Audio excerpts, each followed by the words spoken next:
UPPL আৰু BPF মানে alliance বুজাবুজি বা ইউনিটিৰ কাৰণে আমি এটা প্ৰয়াস বড়ো সাহিত্য সভা আৰু আন 16 জাতীয় সংগঠন আমি একেলগে আগবাঢ়িছিলোঁ।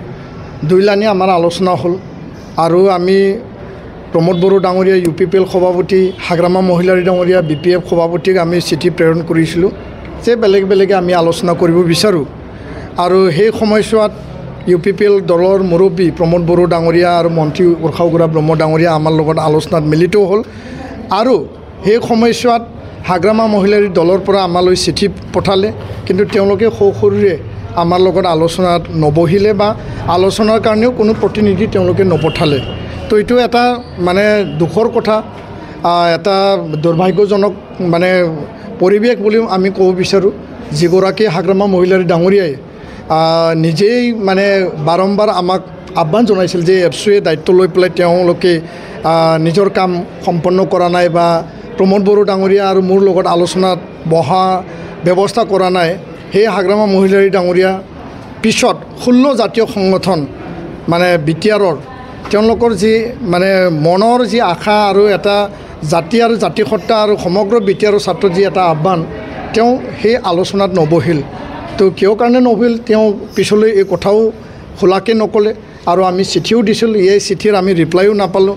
তো এই যি মানে এলায়েন্স বা বুজাবুজি সেইটো সম্পন্ন নহ'ল, আমি স্থগিত ৰাখিলোঁ। আগন্তুক ৰিজাল্টৰ পিছত যদি পৰিৱেশ পৰিস্থিতিয়ে বাধ্যতা কৰে তেতিয়াহ'লে আমি পুনৰ এই প্ৰক্ৰিয়া আমি আৰম্ভ কৰিম আৰু আনহাতেদি সেই পৰিৱেশে ইয়াৰ ওপৰত নিৰ্ভৰ কৰিব। তো আমি আশা কৰিছোঁ যে BTRৰ অধিঘোষণা যিহেতু জাৰি হ'ল, BTC নিৰ্বাচন 2025 40টা পৰিষদীয় সমষ্টিত নিৰ্বাচন হ'বলৈ গৈ আছে। কোনো হিংসা, কোনো যাতে দ্বন্দ্ব, কোনো যাতে মাৰ ধৰ ভয় ভাবুকি হ'ব নালাগে।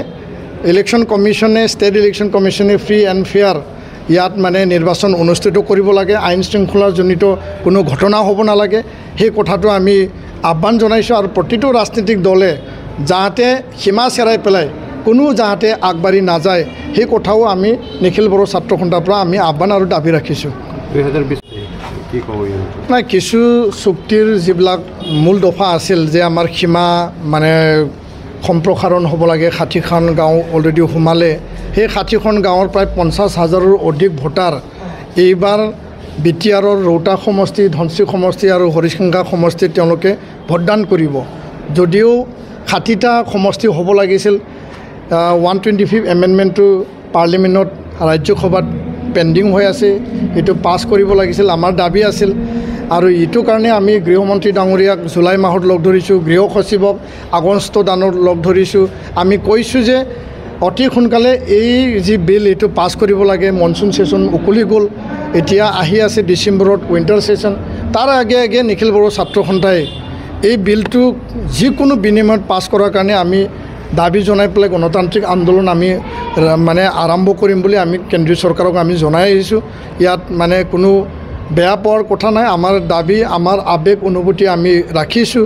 আৰু আনহাতেদি বড়ো ভাষা অসমৰ সহযোগী ৰাজ্যিক ভাষা বিদ্যালয় প্ৰাধিকৰণৰ যি বিষয় আছিল, 10টা কলেজ প্ৰাধিকৃত হৈ গ'ল। আৰু NDB কেডাৰক ৰিহেবিলিটেশ্যন দিব লাগে, মাৰ্টিয়াৰ পৰিয়ালক মানে এক্সগ্ৰেচিয়া দিব লাগে।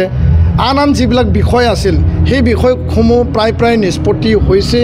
কেছ উইড্ৰ কিছুমান হৈছে, কিছুমান আছে জেলত। এতিয়া ৰঞ্জন দৈমাৰী আৰু আন 6গৰাকীৰ বাদে আৰু বৰ্তমান তেওঁলোকে কেন্দ্ৰীয় কাৰাগাৰত নাই, তেওঁলোকক বিশেষ কাৰাগাৰত মানে ৰখা হৈছে।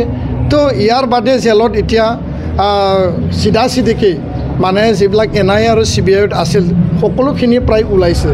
তো ইয়াৰ কাৰণে আমি আশাবাদী সেই নিৰ্বাচনে নিৰ্ধাৰণ কৰিব যে আগন্তুক দিনত কোন দলে নিজৰ ইস্তাহাৰত বড়ো শান্তি চুক্তি 2020 যাৰ দ্বাৰা ইয়াত শান্তি স্থাপন হ'ল, যাৰ দ্বাৰা সকলো ৰাজনৈতিক দলে এতিয়া নিৰ্বাচন খেলিবলৈ এটা সুযোগ আৰু সুবিধা পালে, এই শান্তি চুক্তি ৰূপায়ণৰ ক্ষেত্ৰত কোন দলৰ ইস্তাহাৰত এইটো মানে স্থান পাব আৰু কোন দলে এই কমিটমেণ্টটো লৈ পেলাই আগবাঢ়িব, তাৰ ওপৰত আমি বিবেচনা কৰিম, তাৰ ওপৰত আমি এই ইলেকশ্যনটো নিৰ্ভৰ কৰিব। ধন্যবাদ।